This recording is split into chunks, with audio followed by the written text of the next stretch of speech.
喺安裝電動車充電樁嘅時候，點樣做先能夠確保施工安全呢？A 喺低負載時段安裝 ，B 由有電工經驗進行安裝 ，C 由註冊電業工程人員根據法規安裝 ，D 只需要確保設備遠離其他電器。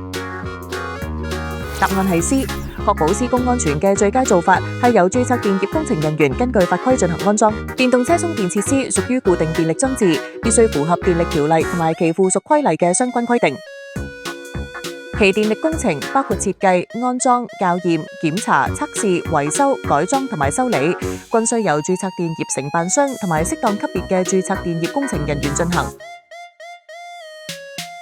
如需喺商場、辦公大樓、停車場安裝電動車充電樁，應該選擇符合安全標準嘅 AC 充電方案。如 Mi-Lite 7千瓦 AC 充電樁，由註冊電業工程人員進行安裝與測試，以保障設備安全運行。